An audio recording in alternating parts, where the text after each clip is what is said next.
JJP ने MDU की A+ NAAC rating को दुर्भावपूर्वक दर्शाने का आरोप लगाया है। दरअसल नैक रेटिंग मार्च 2024 में समाप्त हो चुकी थी।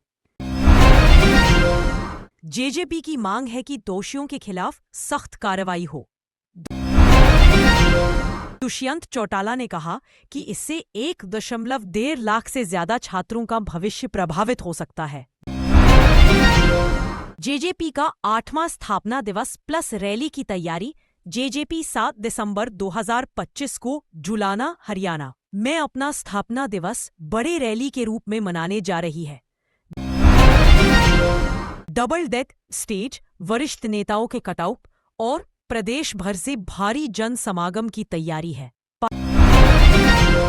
पार्टी के युवा प्रदेश अध्यक्ष ने कहा है कि हर जिले से लोग आएंगे। जेजेपी इस रैली को शक्ति प्रदर्शन के रूप में देख रही है।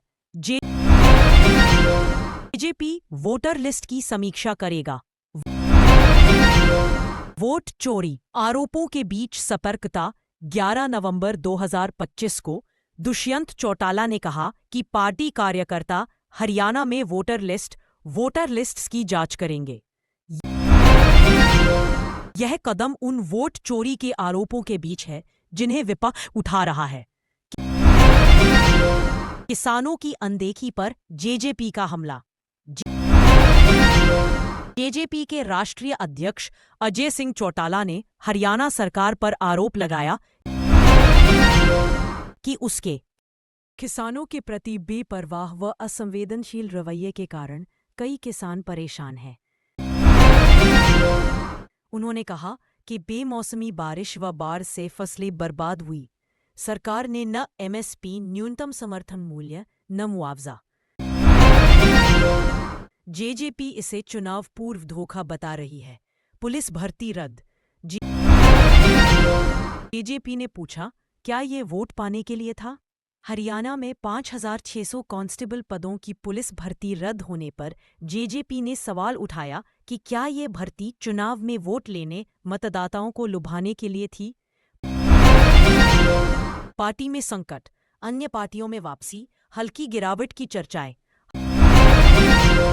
हाल फिलहाल एक रिपोर्ट में कहा गया है कि कुछ जेजेपी अधिकारियों ने दूसरी पार्टियों में जाने की ओर रुख किया है। इंडियन नेशनल लोक दल (INLD) प्रमुख अभय चौटाला विशेष रूप से पुनर्जीवन की कोशिश कर रहे हैं। रिपोर्ट्स में यह भी कहा गया है कि जेजेपी अब फीकी पड़ चुकी पार्टी मानी जा रही है। कुछ पुराने सदस्यों ने पार्टी छोड़ दी है। जेजेपी ने हरियाणा में अपनी संगठनात्मक मजबूती बढ़ाने की रणनीति चुनी।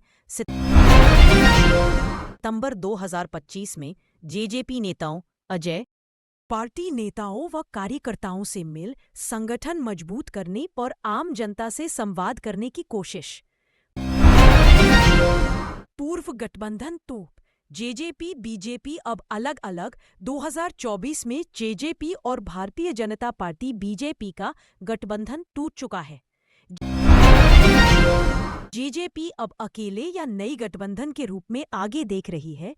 JJP plus Azad Samaj party ASP गठबंधन।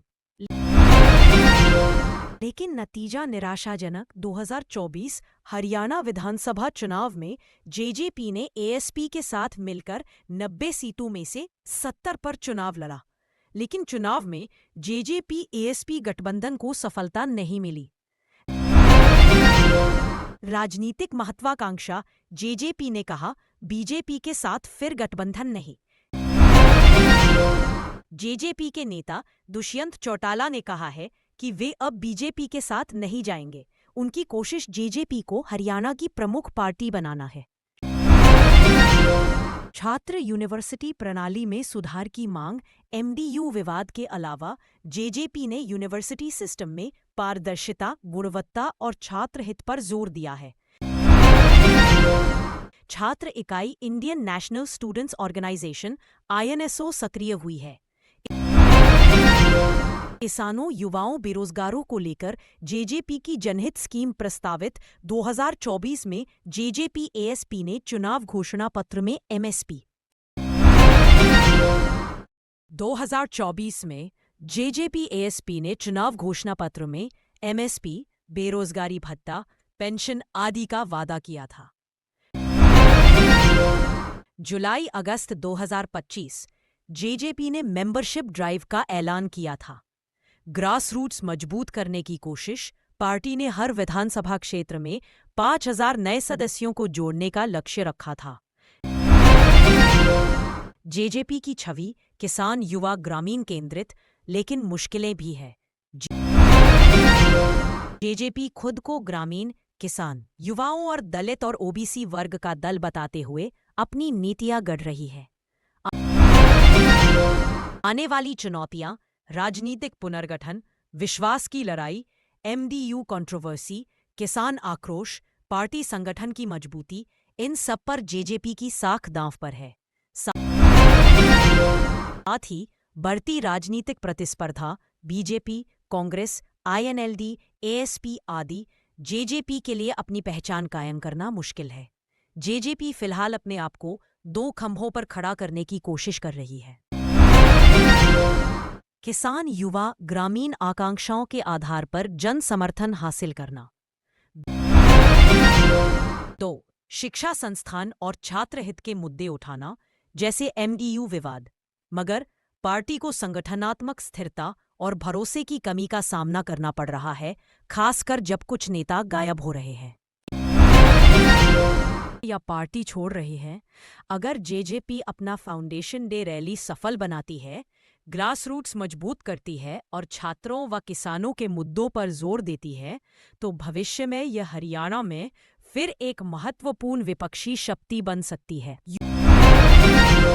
यूपीपीएससी ने 2025-26 के लिए 513 पॉलिटेक्निक लेक्चरर पदों की भर्ती engineering, technical, architecture, non engineering सभी विषयों में का नोटिफिकेशन जारी किया। आवेदन 2 दिसंबर 2025 से शुरू, इसे इच्छुक योग्य उम्मीदवार 2 जनवरी 2026 तक कर सकते हैं।